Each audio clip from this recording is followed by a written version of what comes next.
Selamat siang, mohon perkenalkan. Nama saya Glenn Kristiano Nyampai dengan NIM 25111131300028 dari Fakultas Kedokteran Gigi Universitas Lambung Mangkurat.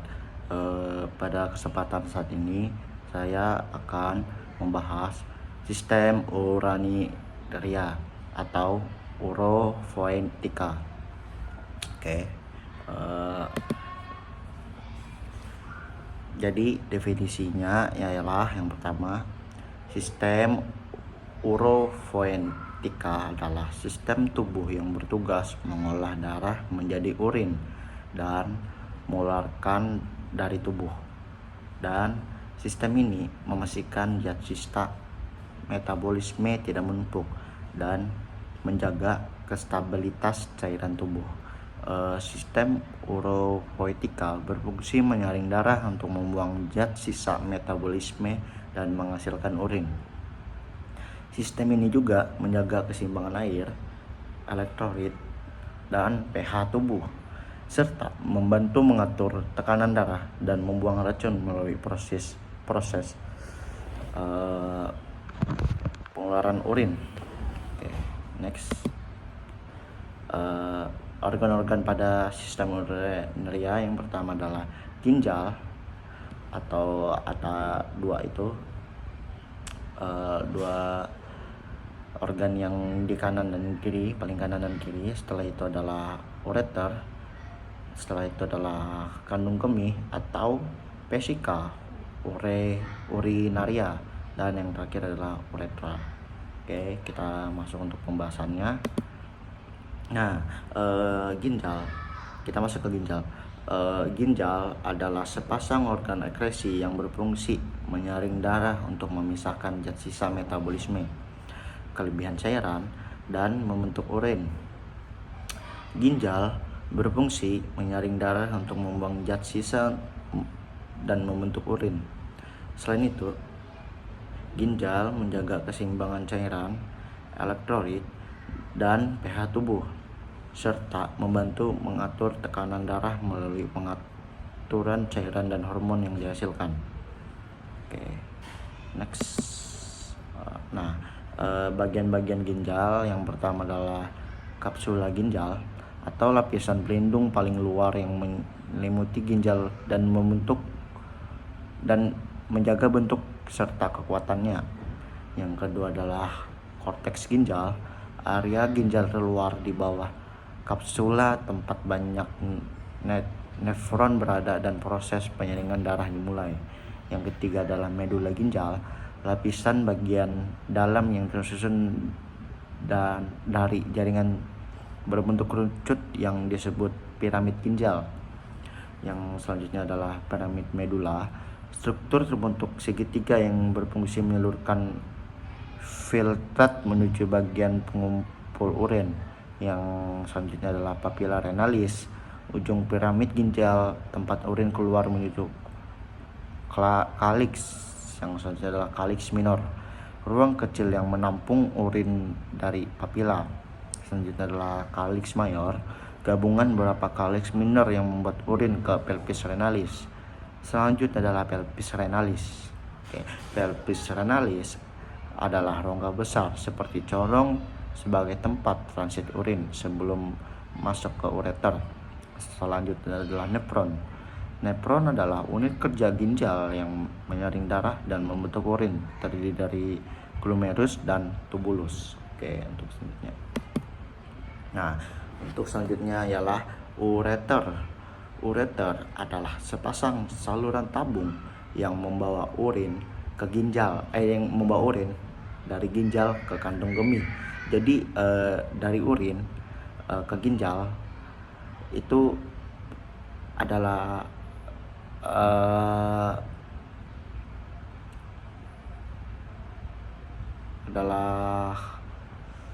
urin. Setelah itu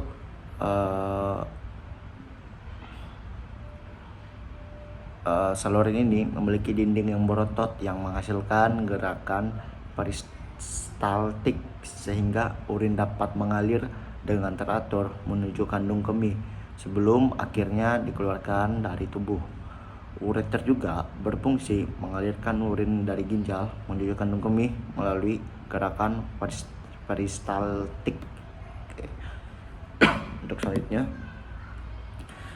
bagian-bagian ureter yang pertama adalah lapisan mukosa, lapisan terdalam yang disusun oleh epitel transisi dan dapat menyesuaikan bentuk saat urin mengalir. Yang kedua adalah lapisan otot atau muskularis, terdiri dari dua susunan otot polos longitudinal dan sikular yang menciptakan gerakan peristaltik untuk mendorong urin ke kandung kemih. Yang ketiga adalah lapisan luar atau adventitia, lapisan jaringan ikat yang menjadi pelindung dan membantu menempelkan ureter pada jaringan sekitarnya. Oke, tuh. Next. Nah, untuk selanjutnya ada ialah kandung kemih. Kandung kemih adalah organ berongga yang berfungsi sebagai tempat penyimpanan sementara urin sebelum dikeluarkan dari tubuh. Jadi kandung kemih adalah tempat penyimpanan sementara urin sebelum kita mengeluarkannya dari tubuh kita. Dan organ ini memiliki dinding berotot yang mampu meregang saat terisi urin dan berkontraksi ketika proses berkemih berlangsung. Kandung kemih bekerja menerima urin dan dari ureter. Jadi kan dari ginjal ke ureter lalu ke kandung kemih dan mengatur pengeluaran melalui ureter. Oke, untuk selanjutnya next. Nah, sini bagian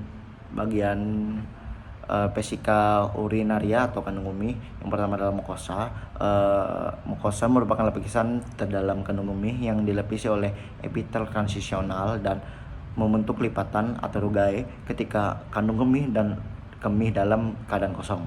Selanjutnya adalah submukosa.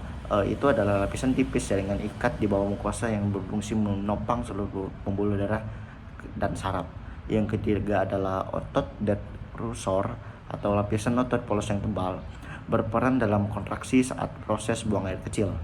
Yang keempat adalah adventitia atau serosa, adalah lapisan paling luar yang menempel pada jaringan di sekeliling kandung kemih. Oke. Yang selanjutnya adalah trigonum vesica atau trigone, adalah daerah berbentuk segitiga di dasar kandung kemih yang tidak memiliki lipatan rugae dan sangat peka terhadap peregangan. Yang selanjutnya adalah ureter orifice, adalah dua lubang tempat ureter memasuki kandung kemih. Selanjutnya adalah internal ureter orifice atau lubang yang menjadi jalur keluar urin menuju uretra. Oke, untuk selanjutnya adalah uretra. Uretra merupakan saluran yang menghubungkan kandung kemih ke bagian luar tubuh dan berperan penting dalam proses pengeluaran urin.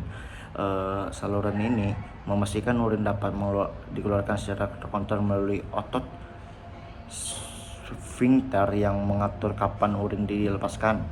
Pada pria, ureter memiliki fungsi tambahan sebagai saluran bagi sperma saat ejakulasi.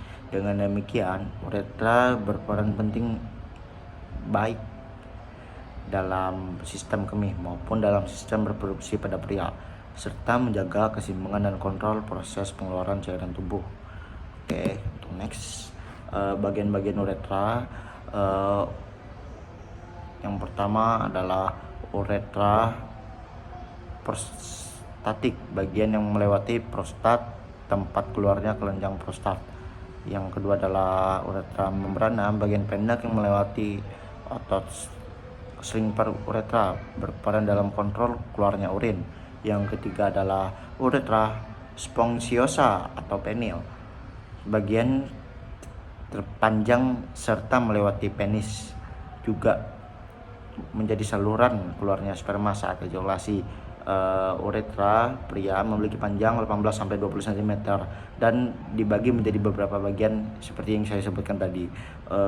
Untuk uretra pada wanita, yang pertama adalah uretranya lebih pendek atau sekitar 4 cm dan hanya berfungsi sebagai saluran urin. Bagian-bagiannya lebih sederhana juga.